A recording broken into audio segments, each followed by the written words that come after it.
ആവർത്തന പുസ്തകം അധ്യായം 22. സഹോദരന്റെ കാളയോ ആടോ തെറ്റി ഉഴലുന്നത് നീ കണ്ടാൽ അതിനെ വിട്ട് ഒഴിഞ്ഞു കളയാതെ സഹോദരന്റെ അടുക്കൽ എത്തിച്ചു കൊടുക്കണം. സഹോദരൻ നിനക്ക് സമീപസ്ഥനല്ല, നീ അവനെ അറിയുകയുമില്ല എന്ന് വരികിൽ അതിനെ നിന്റെ വീട്ടിൽ കൊണ്ടുപോകണം. സഹോദരൻ അതിനെ അന്വേഷിച്ചു വരും വരെ അത് നിന്റെ അടുക്കൽ ഇരിക്കണം. പിന്നെ അവന് മടക്കി കൊടുക്കണം. അങ്ങനെ തന്നെ അവന്റെ കഴുതിയെയും വസ്ത്രത്തിന്റെയും സഹോദരന്റെ പക്കൽ നിന്ന് കാണാതെ പോയിട്ട് നീ കണ്ടെത്തിയ യാതൊരു വസ്തുവിന്റെയും കാര്യത്തിൽ ചെയ്യണം. നീ ഒഴിഞ്ഞു കളയേണ്ടതല്ല. സഹോദരന്റെ കഴുതിയോ കാളയോ വഴിയിൽ വീണ് കിടക്കുന്നത് നീ കണ്ടാൽ വിട്ട് ഒഴിഞ്ഞു കളയാതെ അതിനെ എഴുന്നേൽപ്പിപ്പാൻ അവനെ സഹായിക്കണം. പുരുഷന്റെ വസ്ത്രം സ്ത്രീയും സ്ത്രീയുടെ വസ്ത്രം പുരുഷനും ധരിക്കരുത്. അങ്ങനെ ചെയ്യുന്നവരൊക്കെയും നിന്റെ ദൈവമായ യഹോവയ്ക്ക് വെറുപ്പാകുന്നു. മരത്തിന്മേലെങ്കിലും നിലത്തെങ്കിലും കുഞ്ഞുങ്ങളോ മുട്ടകളോ ഉള്ള ഒരു പക്ഷിക്കൂട് നീ വഴിയിൽ വെച്ച് കണ്ടാൽ തള്ളക്കുഞ്ഞുങ്ങളിന്മേലോ മുട്ടകളിന്മേലോ ഇരിക്കുന്നുവെങ്കിൽ നീ കുഞ്ഞുങ്ങളോട് കൂടെ തള്ളയെ പിടിക്കരുത്. നിനക്ക് നന്നായിരിക്കാനും ദീർഘായുസ്സുണ്ടാകുവാനും തള്ളയെ വിട്ടുകളയണം.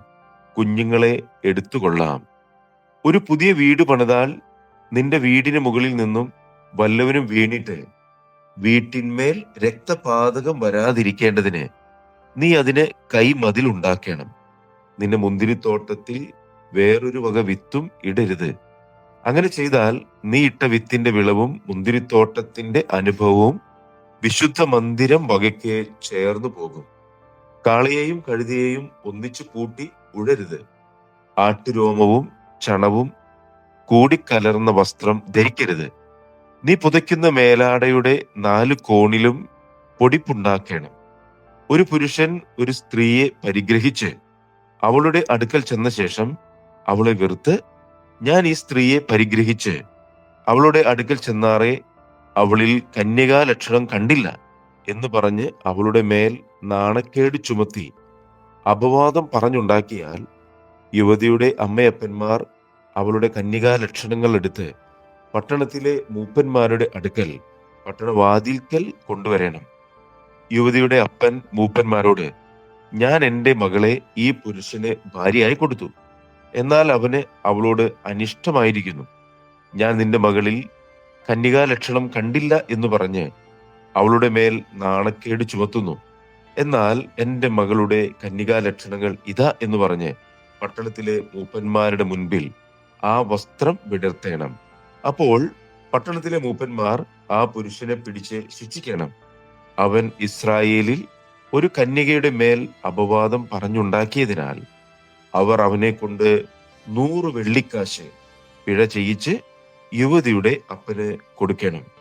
അവൾ അവന് തന്നെ ഭാര്യയായിരിക്കണം. അവന് തന്റെ ആയുഷ്കാലത്തൊരിക്കലും അവളെ ഉപേക്ഷിച്ചുകൂടാ.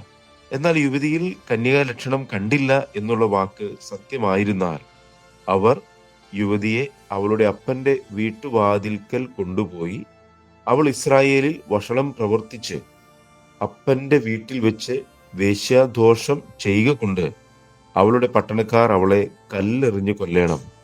ഇങ്ങനെ നിങ്ങളുടെ ഇടയിൽ നിന്ന് ദോഷം നീക്കിക്കളയണം. ഒരു പുരുഷന്റെ ഭാര്യയായ സ്ത്രീയോട് കൂടെ ഒരുത്തൻ ശയിക്കുന്നത് കണ്ടാൽ സ്ത്രീയോടുകൂടെ ശയിച്ച പുരുഷനും സ്ത്രീയും ഇരുവരും മരണശിക്ഷ അനുഭവിക്കണം. ഇങ്ങനെ ഇസ്രായേലിൽ നിന്ന് ദോഷം നീക്കിക്കളയണം. വിവാഹ നിശ്ചയം കഴിഞ്ഞിരിക്കുന്ന കന്യകയായ ഒരു യുവതിയെ ഒരുത്തൻ പട്ടണത്തിൽ വെച്ച് കണ്ട് അവളോട് കൂടെ ശയിച്ചാൽ യുവതി പട്ടണത്തിലായിരുന്നിട്ടും നിലവിളിക്കായക കൊണ്ടും പുരുഷൻ കൂട്ടുകാരന്റെ ഭാര്യയ്ക്ക് പോരായക വരുത്തിയത് കൊണ്ടും നിങ്ങൾ അവരെ ഇരുവരെയും പട്ടണവാതിൽക്കൽ കൊണ്ടുവന്ന് കല്ലെറിഞ്ഞ് കൊല്ലണം. ഇങ്ങനെ നിങ്ങളുടെ ഇടയിൽ നിന്ന് ദോഷം നീക്കിക്കളയണം. എന്നാൽ വിവാഹ നിശ്ചയം കഴിഞ്ഞിരിക്കുന്ന ഒരു യുവതിയെ ഒരുത്തൻ വയലിൽ വെച്ച് കണ്ട് ബലാത്കാരം ചെയ്ത് അവളോട് കൂടെ ശയിച്ചാൽ പുരുഷൻ മാത്രം മരണശിക്ഷ അനുഭവിക്കണം. യുവതിയോടോ ഒന്നും ചെയ്യരുത്. അവൾ മരണയോഗ്യമായ പാപമില്ല. ഒരുത്തൻ കൂട്ടുകാരന്റെ നേരെ കയർത്ത് അവനെ കൊല്ലുന്നത് പോലെയത്രേ ഈ കാര്യം. വയലിൽ വെച്ചല്ലോ അവൻ അവളെ കണ്ടെത്തിയത്. യുവതി നിലവിളിച്ചാലും അവളെ രക്ഷിപ്പാൻ ആരുമില്ലായിരുന്നു. വിവാഹ നിശ്ചയം കഴിയാത്ത കന്യകയായ ഒരു യുവതിയെ ഒരുത്തൻ കണ്ട് അവളെ പിടിച്ച് അവളോട് കൂടെ ശയിക്കുകയും അവരെ കണ്ടുപിടിക്കുകയും ചെയ്താൽ, അവരോട് കൂടെ ശയിച്ച പുരുഷൻ യുവതിയുടെ അപ്പന് 50 വെള്ളിക്കാശ് കൊടുക്കണം. അവൾ അവന്റെ ഭാര്യയാകുകയും വേണം. അവൻ അവൾക്ക് പോരായ്ക വരുത്തിയല്ലോ. അവന് തന്റെ ആയുഷ്കാലത്തൊരിക്കലും അവളെ ഉപേക്ഷിച്ചുകൂടാ. അപ്പന്റെ ഭാര്യയെ ആരും പരിഗ്രഹിക്കരുത്. അപ്പന്റെ വസ്ത്രം നീക്കുകയും അരുത്.